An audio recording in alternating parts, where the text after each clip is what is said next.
Hello, everybody. My name is Graham Elwood, and you are watching The Political Vigilante. This is a fantastic question.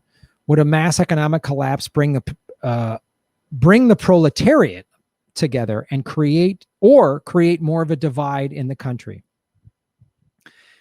What I think from what I'm seeing and how hard they're working to keep us divided. And again, the ruling classes, whole objective is divide, distract, and keep us afraid. That's what the media is all about.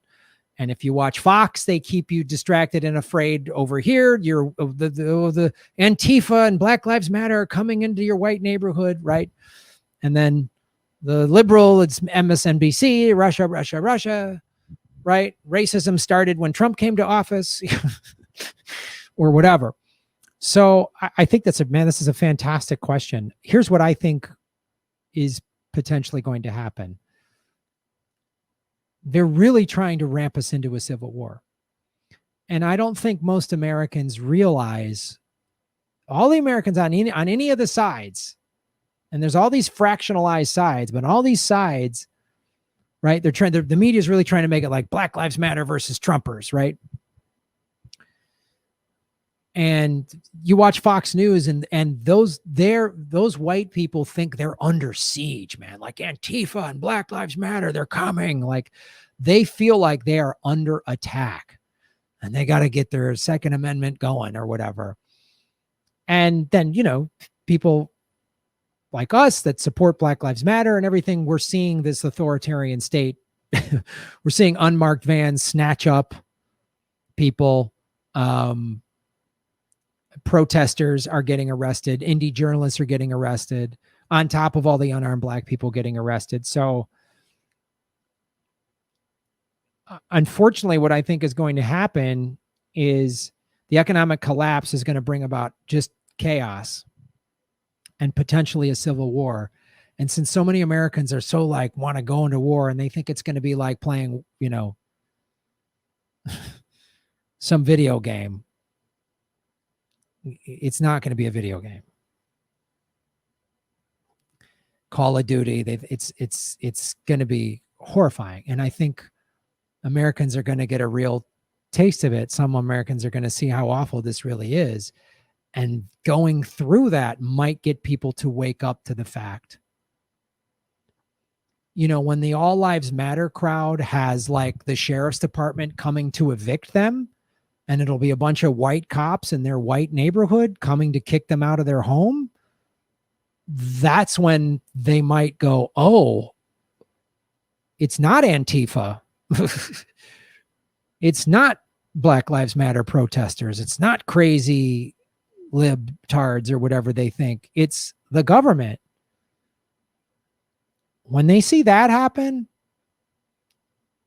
they might wake up to that fact. When everybody's getting screwed by the government, they might wake up to that fact. So I hope it does bring, as you say, the proletariat together. I hope it does. But we have such a pretty gnarly divide in this country that's been coordinated by the ruling class. Orchestrated, coordinated, mapped out. We had Whitney Webb on the show. She showed us they've been mapping this civil war out. They've been mapping it out. So I think it's unfortunately going to get worse before it gets better. Again, I hope I'm wrong. I really do hope I'm wrong. But the 28 million evictions are coming, and they're coming to Trump supporters, to Joe Biden supporters. They're coming to everybody. Anyone that lost work because of the pandemic and is behind on their rent. So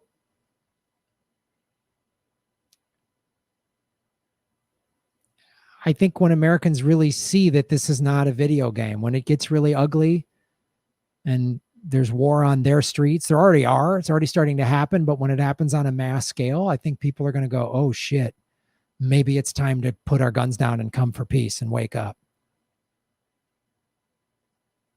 Because I don't know. I mean, I watch some of these right-wing survivalist shows and they're like, get your preps ready and buy more ammo. And those survivalists, some of these Second Amendment survivalist people are like, they can't wait for society to collapse So there's no more rules, and they've got all their food preps and they're ready in their beehive. And I'm just like, it's going to be, I mean, and then even some people on the left, they're like, I'm getting a gun. And I'm like, okay, all right. You ever talk to anybody in Bosnia or any of these countries that went through horrific collapses and civil war? And it's awful.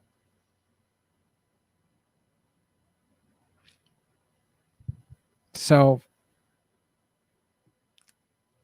I hope people wake up and unify and realize that the enemy is not that other person in the 99% over there that looks different than you. The enemy is the 1% billionaire ruling class. That's the enemy. I mean, I talked about this. Fred Hampton is like the single greatest example. He, head of the Black Panther Party in the late 60s in Chicago, reached out to a group of Southern whites that lived in a neighborhood in Chicago called Hillbilly Harlem. Many of them Confederate flag waving, Klan, overt racist, proud Southerner. And he went to them and said, capitalism creates racism. And had the first ever Rainbow Coalition. He unified two groups that were like never going to be unified. He did this in 1968. And they killed him for it. The FBI and Chicago police shot him like 25 times or something horrific like that. So it's going to take somebody like that taking a bold action and reaching out. But I don't know. I unfortunately don't see large groups of Americans wanting. Americans have this like, America's acting like a bunch of addicts. And active addicts are crazy. They won't admit when they're wrong. They do all this awful shit and make excuses, and it's always somebody else's fault.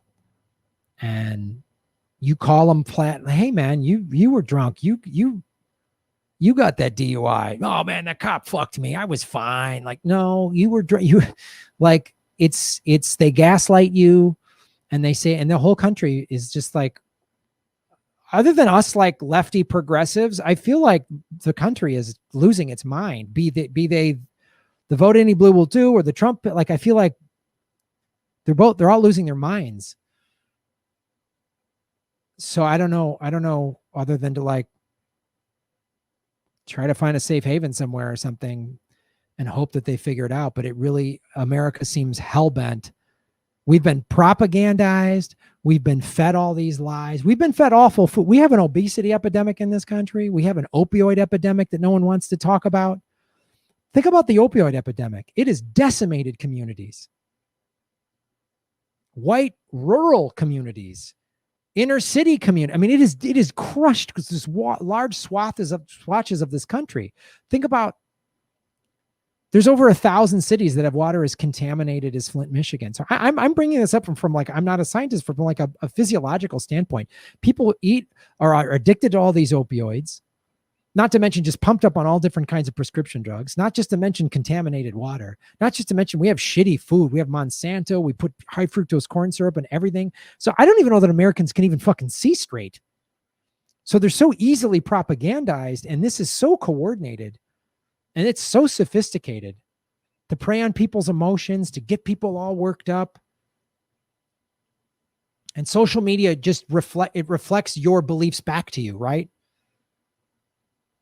So I mean, my social media is a lot of lefty independents and socialists and progressives, but I try to reach out and look at other stuff and see what they're getting told.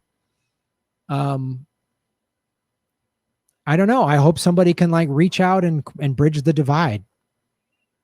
And I hope, as you say, that the economic collapse does bring the proletariat together.